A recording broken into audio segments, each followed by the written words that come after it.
Pues generalmente no te suele gustar la geología porque primero habla de cosas inanimadas, ¿no? Y todo aquello que se mueve nos ejerce muchísima más, nos atrae muchísimo más. Y segundo, porque yo creo que durante mucho tiempo ha estado muy mal explicada, ¿no? A mí me parece que ha habido un periodo en el que la geología se asociaba con el estudio de minerales, cristalografía, ángulos y cosas que eran muy áridas porque eran muy distantes y evidentemente la gente pues le ha generado un cierto rechazo. Pero la geología es la base de todo. Es imposible hablar de ecología, es imposible hablar de un bosque, es imposible hablar de prácticamente nada de la historia de nuestro planeta si no tenemos unos conocimientos de geología y sobre todo ya no solamente los conocimientos, sino las ganas de tenerlos, ¿no? Porque la geología nos cuenta un montón de cosas y la geología nos da la verdadera dimensión de cómo pasan las cosas, porque el tiempo geológico es el real. Los millones de años es la unidad de nuestro planeta. Nuestro planeta hay que contar la vida y los procesos reales, hay que contarlos en millones de años. Y eso, en cualquier texto lo llaman tiempo geológico, por algo será.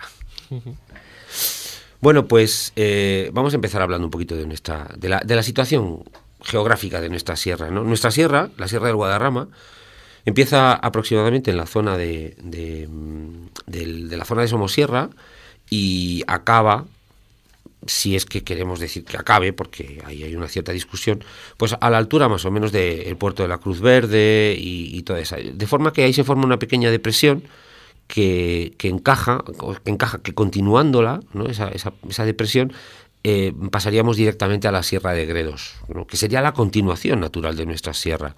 Tanto la Sierra del Guadarrama como la Sierra de Gredos forman un conjunto, ¿no? Ese conjunto se conoce como sistema central o también se ha llamado sistema carpetobetónico. Esto es un término que ya apenas se usa, pero a mí me parece precioso porque habla fundamentalmente de las dos culturas prerromanas o de los dos pueblos prerromanos que hubo en la sierra. Los betones, que estaban situados en la zona de Gredos, un pueblo fundamentalmente cazador, guerrero, con unos cultos interesantísimos, y luego los carpetos, que estaban situados más bien en la Sierra de Guadarrama. O sea, la depresión del Alberche generaba también un aislamiento entre estas dos culturas, ¿no?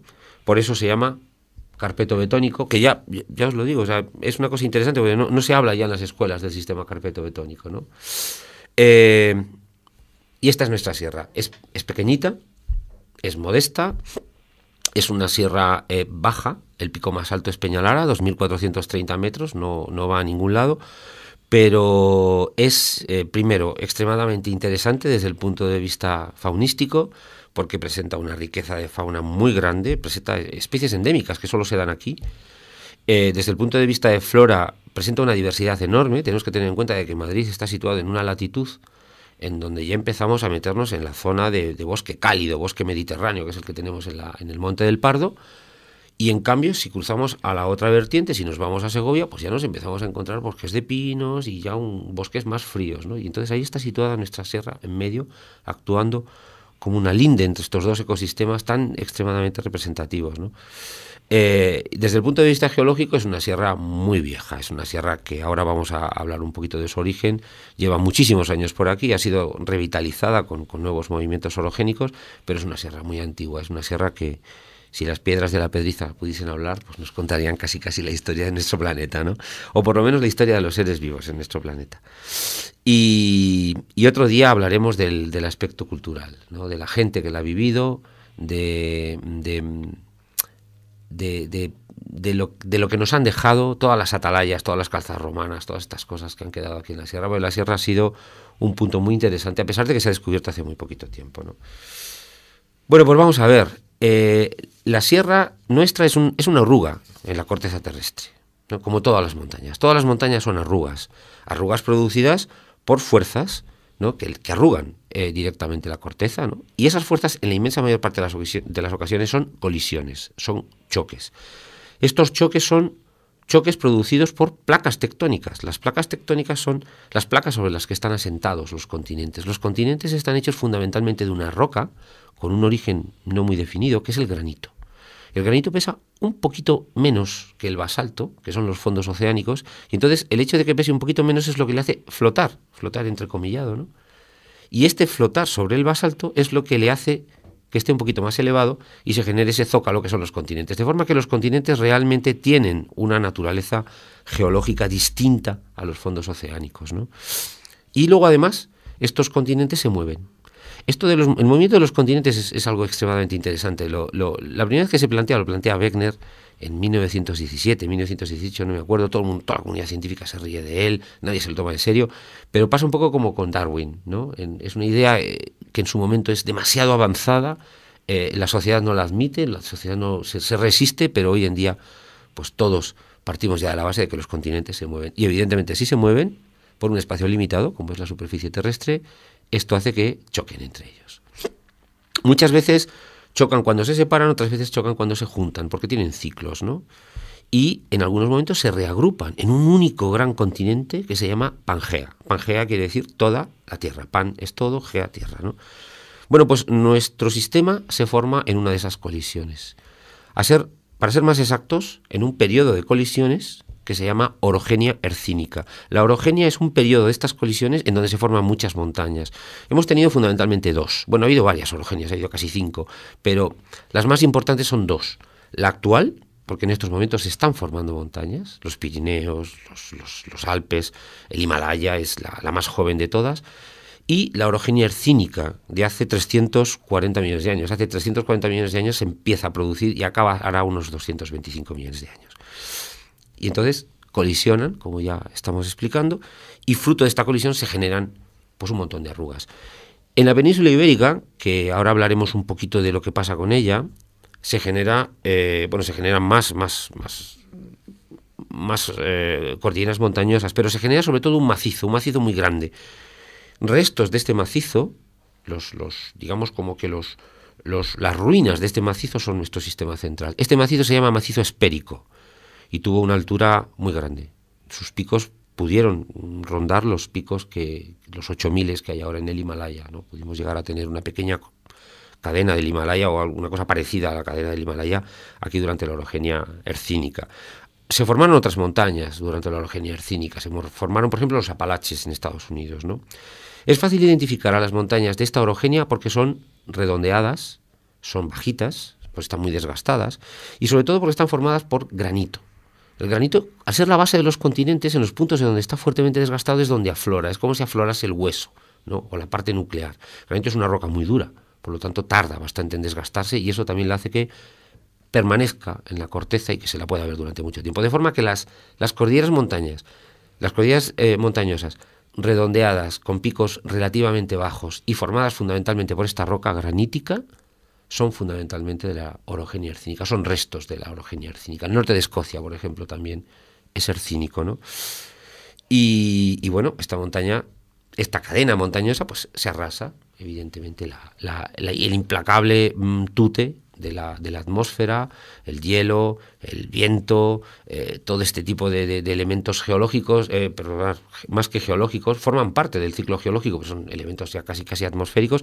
Lo que van haciendo es limarla, reducirla y llevar todo ese material molido, que en definitiva es la arena que nos encontramos por ahí, llevarla hasta las zonas deprimidas, los valles, de forma que van compensando. Estos fenómenos van compensando, van llenando los valles y rebajando las montañas, equilibrando, por así decirlo, la distribución de materia, ¿no? Hasta que llega prácticamente a quedar totalmente arrasada, ¿no? Totalmente desgastada, ¿no? De forma que en algún momento nuestro sistema central y nuestra Sierra del Guadarrama ha tenido bastante menos altura de la que tiene ahora, ¿no? Ha estado bastante más rebajadita. ¿Pero qué sucede? Pues que a finales del Cretácico, justamente unos cuantos años después de que cayese el meteorito y nos dejase el camino despejado a los mamíferos y se llevase por delante a los dinosaurios, ¿no? Que fueron los que en ese momento ocupaban todo el planeta, y si no hubiese sido por el meteorito, los mamíferos hubiésemos ido siendo ratoncitos, ¿no? Muertos de miedo, ¿no? Dominados totalmente por los dinosaurios. Pero bueno, cae el meteorito, se genera un nuevo orden, ¿no? Y los continentes vuelven a reagruparse en otro Pangea, el Pangea 2, ¿no? Este Pangea 2 genera dos grandes bloques, que es la Eurasia en el norte y Gondwana en el sur. Un día hablaremos del origen de esta palabra, porque es precioso. Gondwana está basada en la mitología hindú y es algo extremadamente bonito. Y en medio se genera el mar de Tetis. El mar de Tetis es un brazo de mar muy grande que entra entre estas dos masas continentales, ¿no? El mar de Tetis tiene una importancia enorme desde un punto de vista evolutivo, desde un punto de vista ecológico, ¿no? Es la historia de muchas especies está fuertemente relacionada con el mar de Tetis. El resto que tenemos del mar del Tetis hoy en día es nuestro Mediterráneo. Nuestro Mediterráneo es un mar interior. Bueno, nuestro Mediterráneo, el Mar Negro también es un resto del mar de Tetis, ¿no? El Caspio también es un resto del mar de Tetis, el mar de Aral o lo que queda del mar de Aral porque se nos está secando. Todo eso son restos del mar de Tetis. El mar de Tetis genera también su cierta dinámica, hace que invade la placa ibérica, esta de la que estamos hablando, ¿no? Y en algunas ocasiones. Y, por último, la placa ibérica, que ha sido independiente hasta este momento, no se ha asociado a ninguna otra de las grandes placas, ni la placa euroasiática, ni la placa norteamericana, sino la placa ibérica ha mantenido tal vez esa independencia que nos caracteriza a los ibéricos, ¿no? De repente la placa ibérica choca, violentamente además, contra la placa euroasiática. Ese choque son los Pirineos. Los Pirineos es esa tremenda arruga producida por ese choque, por esa colisión, y claro, se resiente todo el continente, ¿no? Y se resiente toda la placa, porque no estamos hablando de cualquier tontería, estamos hablando de toda la península ibérica colisionando, y eso primero no se para en 15 días, ¿no? Y segundo, evidentemente, eso tiene repercusiones en todos los puntos. Entonces, ¿qué sucede?